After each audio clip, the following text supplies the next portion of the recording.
Hi guys, Simon Trizelian here, and a bit more of the voice of reason today. Let's talk about Lebanon. We talked about the pages. We saw what was actually going on there. What we're seeing is that for the first time is Israel. Well, not the first time Israel's invaded Lebanon. They'd obviously invaded before, but that was just a minor incursion, just to sort of stamp down on Hezbollah. This is actually going to be far more longer reaching, I believe.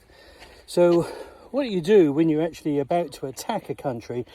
We saw this in what is called Blitzkrieg in the Second World War, is that you use shock and awe, and the Americans do this very, very well. So essentially what you need to do is that you neutralize air defenses so that you have air superiority. That is imperative. Israel already has that. Hezbollah does not have air defenses. So Israel can pretty much do what they like in the air. The next is that once you've got rid of air defenses, you then need to destroy command and control. And that's what the pager attack was. So essentially, Hezbollah just bought into that. They got rid of their cell phones. They tried to go low tech so they weren't going to get decimated by drone strikes. And of course, we saw what happened with the pagers and the handheld radios. So essentially what's happened is that Israel very cleverly has been able to totally disrupt the entire leadership of Hezbollah. So that means that the leaders cannot talk down to their people anymore.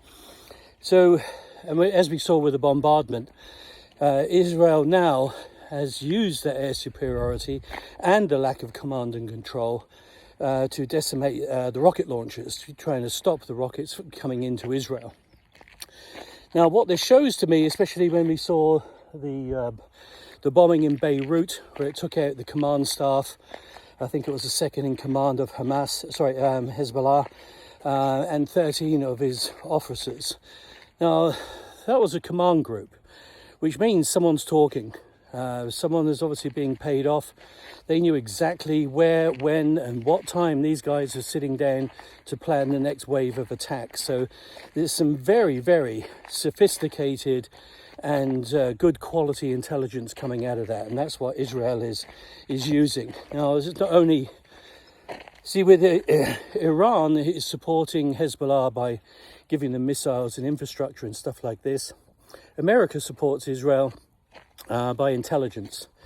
But what they will do, if Iran decides to get a little bit fruity and attack from its own territory, then what will happen, as we saw before, is that America, Britain, pretty much everyone else will just step in and just secure the skies. They won't actually do any bombing attacks on Iran. However, Israel will reserve the right on the first bomb that hits Israeli territory.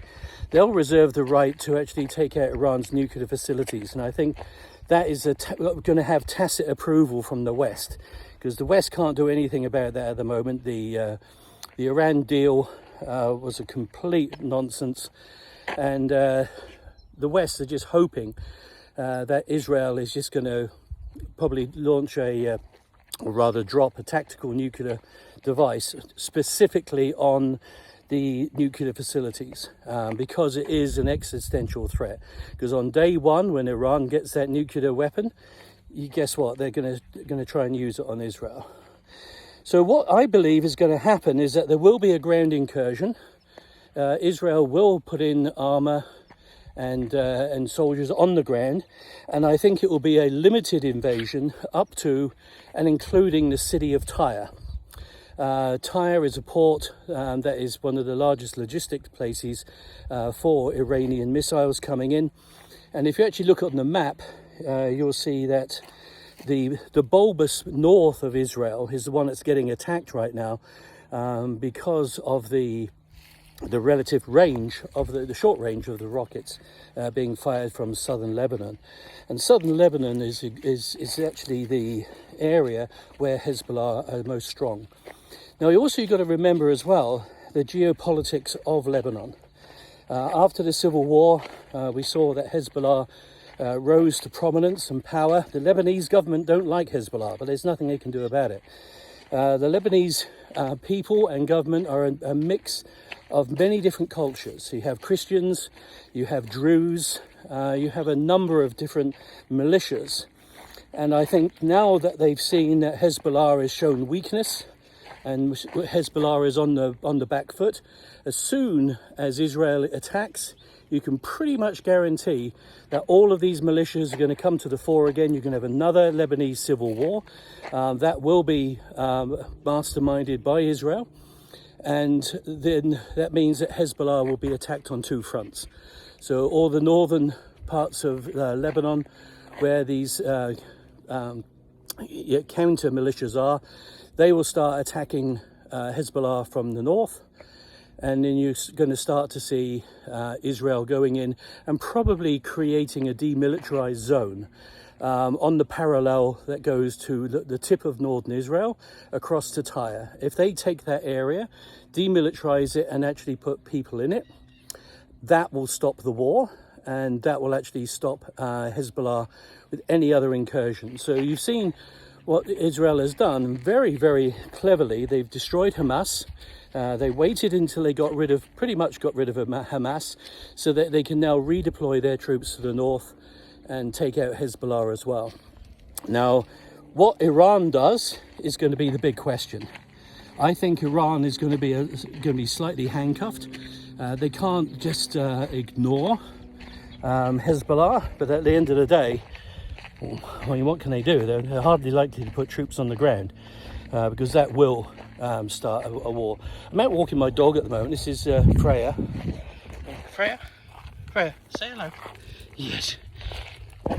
Yeah, I'd just like to meet her.